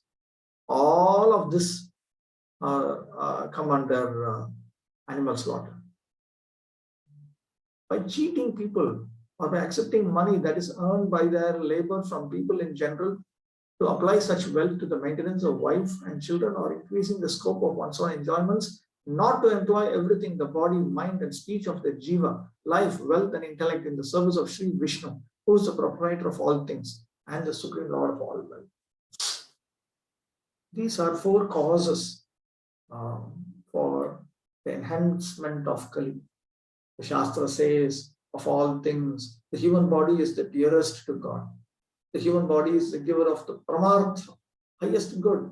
It's very difficult to obtain. Therefore, while this body lasts, without being immersed in any other thing, not deceiving ourselves by thinking that any other method except sorrow, stupor, fear, killing, bhakti is protective of good. It is our duty unceasingly to practice devotion. Again, shoka moha bhayapaha, bhakti which kills shoka, lamentation, moha, stupor or bewilderment, bhaya, fear. Other forms of devotion to God are weak. The devotion denoted by kirtan is strong. There are 9 types of devotional activities, Shravanam, Kirtanam, Vishnu, and so on. It is Kirtana Bhakti which is the strongest amongst the 9. Once the protection of the strong Bhakti is secured, it gives to Jivas the highest good with little effort on their part. Therefore, by practicing Kirtan, at all times, we induce by a right of the highest kinship, the whole of the Jiva to turn homeward. Is true universal love, true help of others, true kindness, and the true duty of life. The Gaudiya Math, embracing all without exception, the inhabitants of the universe, in sadness, calling upon all to turn their face towards God, to be preachers of this bhakti denoted by Kirtan, says, He Sadhava, Sakalameva Vihaya Dura Chaitanya Chandra Charane Kurtano Ragam. This is our Sri Prabodhananda Saraswati's advice, which Prabhupada repeatedly refers to. Yea, the righteous, bidding goodbye to everything from a distance, offer the devotion of your hearts to the feet of Chaitanya Chandra. All right, I'll stop with this. Okay. Any questions?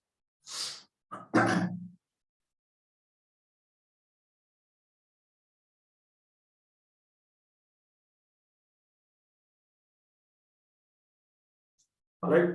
If you do think of some question, you can ask in the Telegram group. Let's stop with this. Let's resume next week.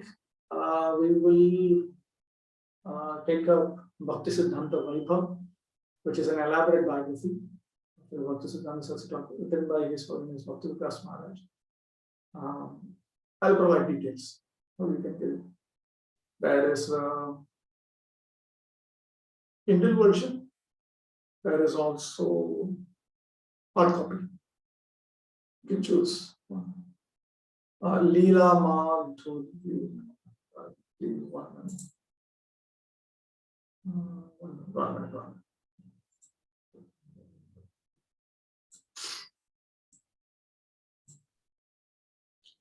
Prabhu, Hare Krishna. Hare Krishna. What book will you be using for the next class, Prabhu? It is called Bhakti Siddhanta Vaibhava. I'll notify you in Telegram. Okay, Prabhu. Leela Madhuri Mataji. Hare Krishna, Prabhu. I keep hearing this from you are telling that Bhaktisiddhanta Saraswati Thakur used to preach always that just stop everything and engage in devotional service. Is it practically possible, Prabhu? Definitely Acharyas are telling, but I just wanted to know how to apply it practically so that I also can be benefited by it. We need to move towards that. If we cannot come up to a particular standard, we make that standard into our goal. And then we make baby steps towards it, and then Krishna will help. Everybody cannot, Prabhupada in one place he says, everybody cannot jump up. Everybody cannot make that kind of spiritual advancement the way Hanuman jumped over the ocean. The rest will need to move. The rest of the monkeys came all the way to South India. Then a bridge was made, and then they walked on the bridge. So Lord Ram, he helped like that. But Hanuman could do it. Some can do it. That doesn't mean that all of us should try to do the same thing. We work. Krishna will help. Rame Krame Teham Pai Bhavasindu Kul. Step by step, we'll be able to progress without regress. We'll be able to cross over the ocean of material existence and go to the other side.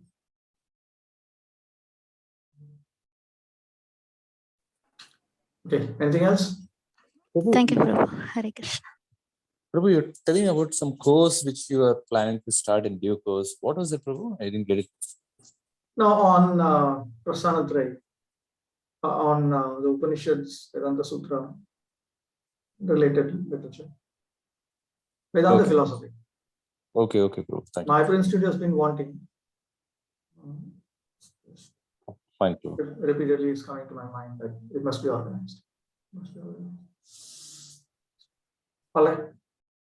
Panchakalpatur Vyashnik Pasantu Kevacha Patitanam Pavanibhyo Vaishnavyo. Vaishnava